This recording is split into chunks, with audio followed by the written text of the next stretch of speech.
بالله من الشيطان الرجيم.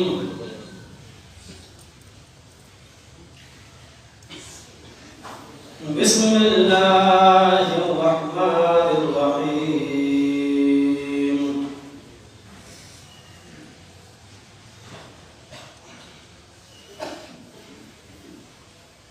يا أيها الذين آمنوا إنما الخمر والميسر والأنصاب والأزلام رجس من عمل الشيطان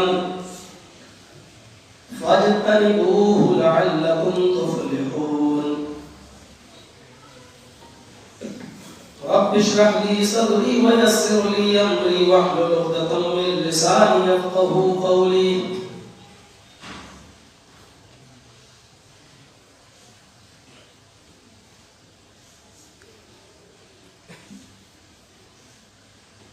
فضيلة الشيخ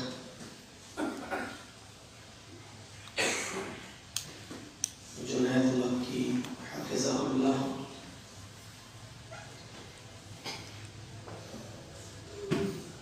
دیگر معزز معقر علماء کرام اور بالخصوص ہمارے نوجوان دوست جن کی قد و کاوش سے یہ پروگرام ہوتے رہتے ہیں، عبداللہ سعود عثمانی حفظہ اللہ، ان کو جب پتہ چلتا ہے کہ میں کسی مقصد سے یہاں آ رہا ہوں تو فوراً پمفلیٹ نکال کر چھوٹا موٹا اشتہار واٹس ایپ وغیرہ پر وائرل کر کے دعوت و تبلیغ کا فریضہ انجام دیتے ہوئے کوئی پروگرام یہاں منعقد کر دیتے ہیں اور بجڑیا اور اس کے اطراف و اکناف سے آئے ہوئے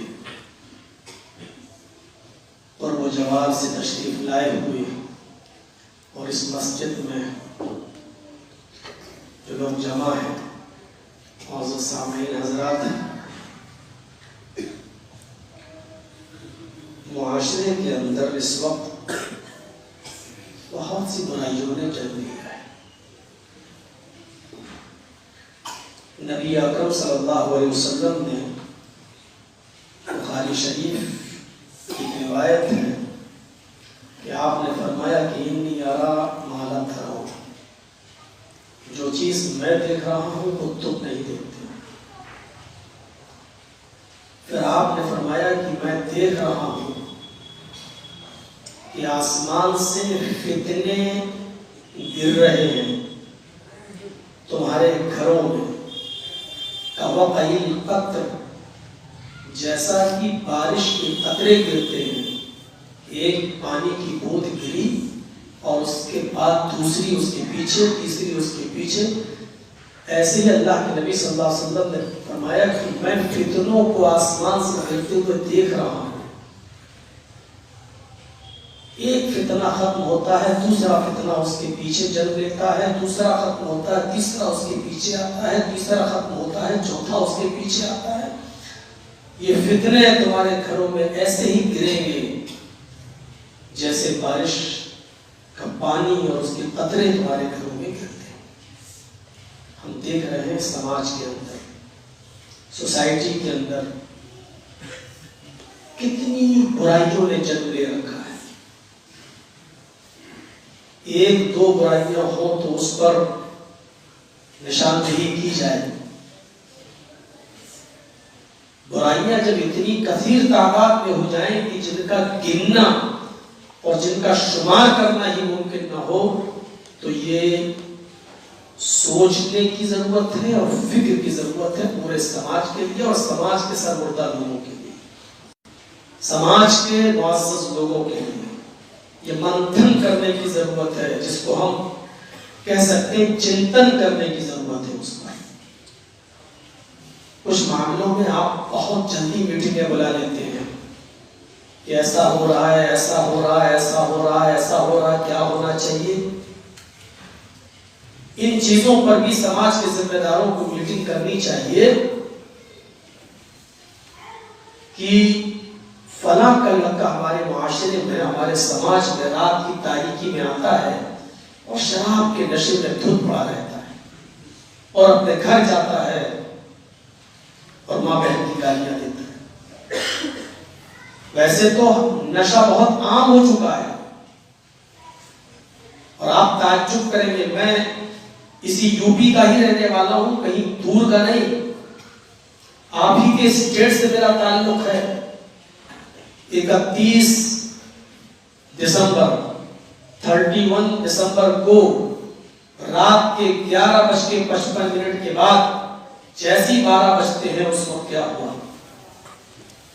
سوشل میڈیا پر آپ نظر ڈالیے اور دیکھیے. ہمارا شہر بھی اس سے محفوظ نہیں رہ سکا. کس طریقے سے شراب کے جام پیے گئے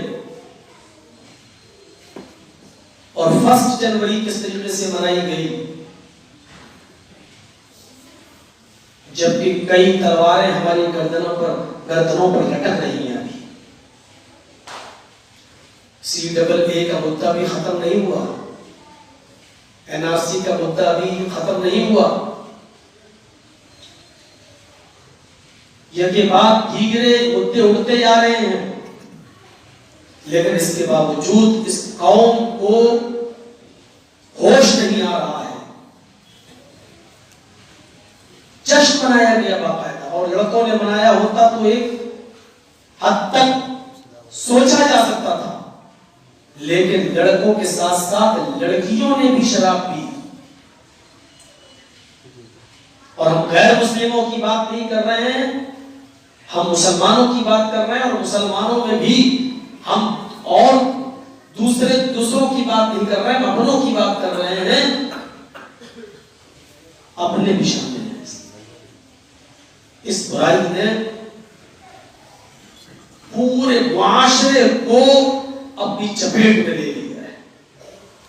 اب تعجب کریں گے کہ ابھی سروے ہوا ہے انڈیا ٹوڈے کا, اور اس سروے میں بتایا ہے کہ ہر 5 میں 1 آدمی شرابی ہے. ہر 5 میں 1 آدمی شرابی ہے ہندوستان کا.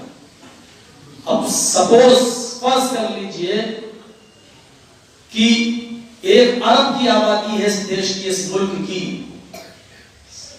125 کروڑ بولا جاتا ہے.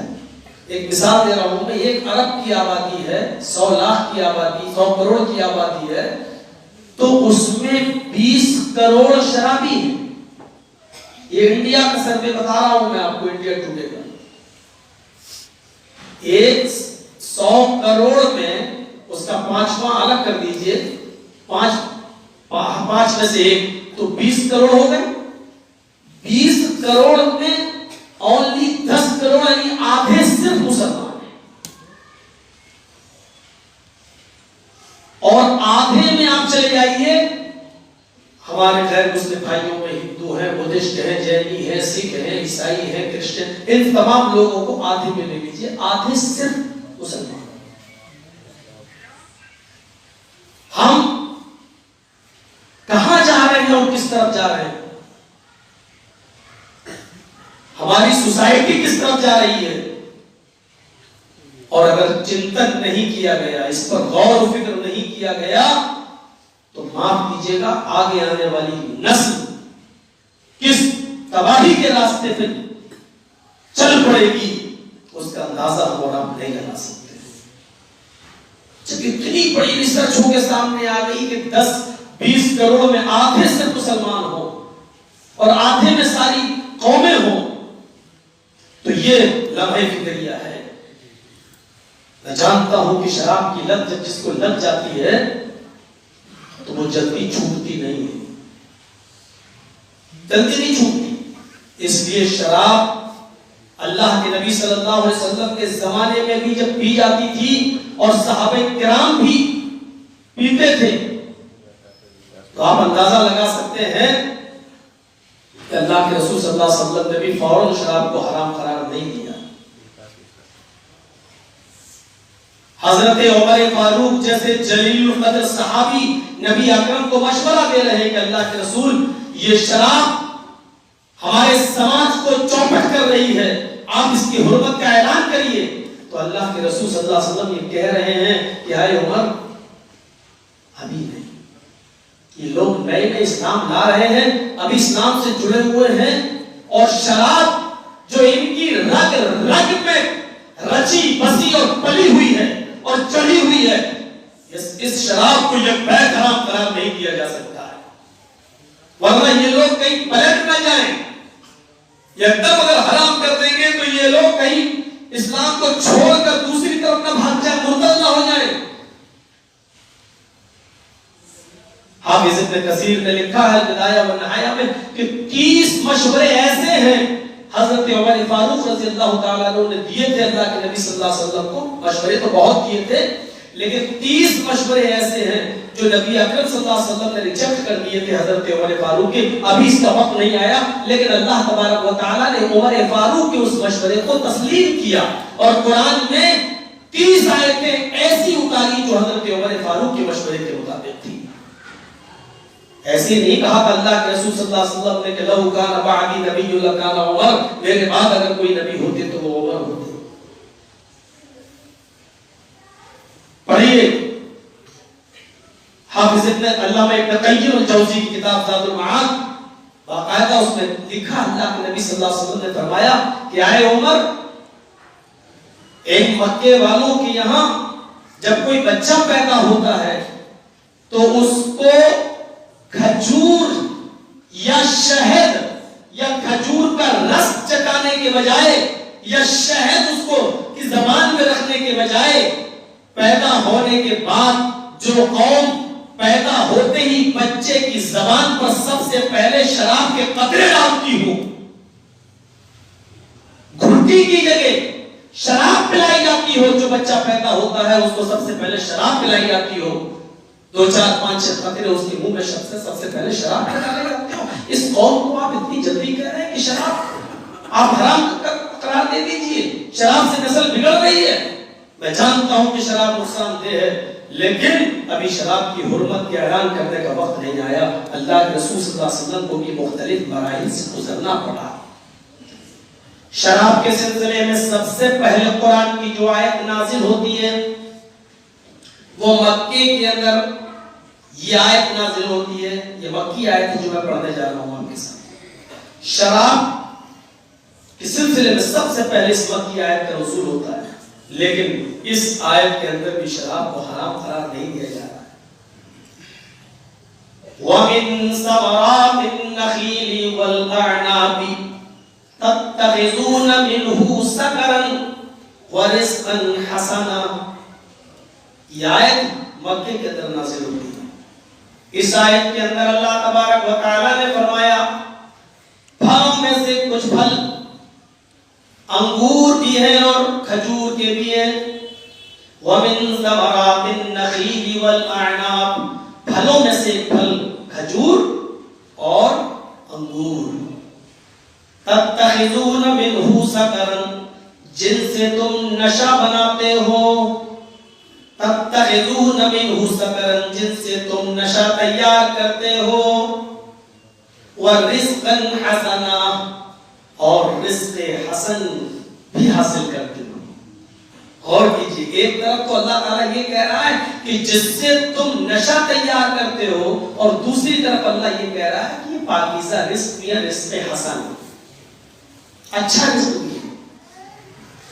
کھجور کو جب نچوڑ دیا جائے اور انگور کے رس کو نچوڑ کر اور سڑا کر شراب بنائی جاتی تھی، تو اس کو اللہ تعالیٰ نے صرف رزق کہا ہے، اور جب سڑائے بغیر اور گلائے بغیر نشہ نہیں بنا کر تازہ تازہ پھل استعمال کیے جائیں تو اس کو رزق حسن کہا گیا۔ پہلے مکے والوں کے ذہن میں ایک بات ڈال دی گئی، یہ رزق حسن نہیں رہ گیا، جس کو تم نے سڑا دیا، گلا دیا، اور جس کو تم نے سڑا کر گلا کر نشہ بنا دیا، یہ تمہارے لیے رزق تو ہے لیکن رزق حسن نہیں ہے۔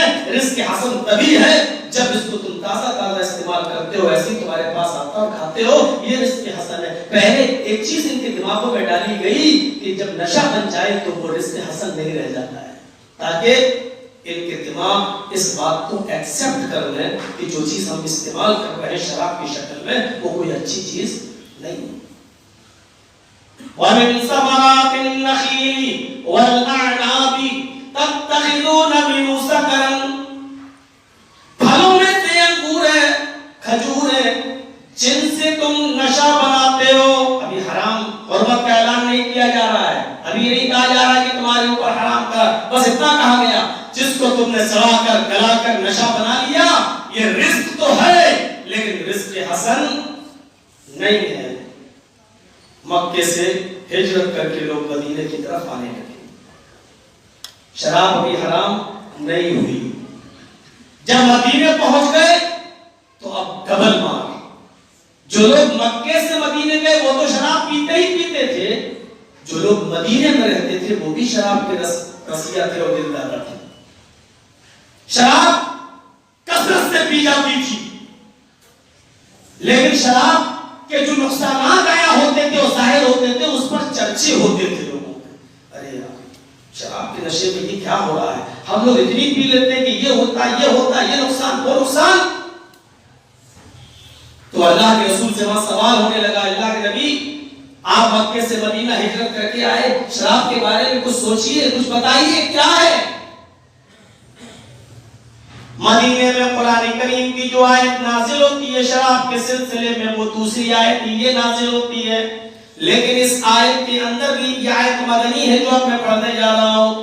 اس آیت کے اندر بھی شراب کا ایک نقصان بتایا جا رہا ہے لیکن شراب کی حرمت کا اعلان ابھی بھی نہیں کیا جا رہا ہے.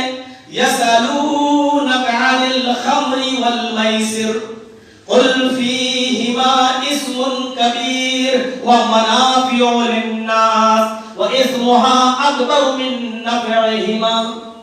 قرآن کریم کی اس مدنی آیت پر غور کیجئے، احساس ہوگا آپ کو اے محمد صلی اللہ علیہ وسلم یہ اہل مدینہ آپ سے سوال کرتے ہیں.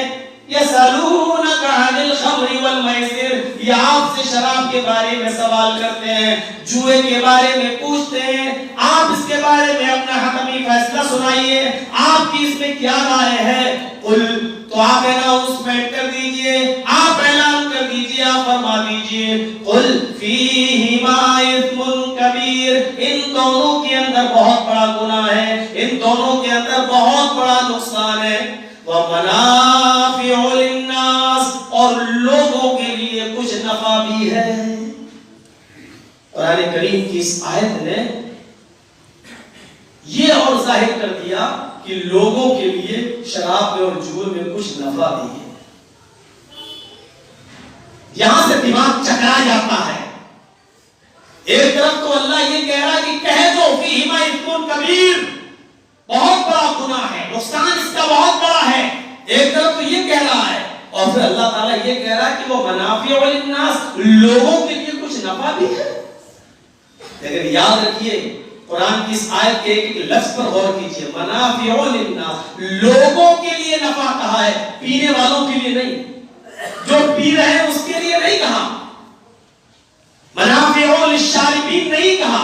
منافع للناس، لوگوں کے لیے کچھ نشہ ہے، لوگوں کے لیے کچھ فائدہ ہے. جو شراب پی رہے ہیں ان کے لیے نہیں، لوگوں کے لیے. اصل میں اس طرف ہمیں چلنا پڑے گا.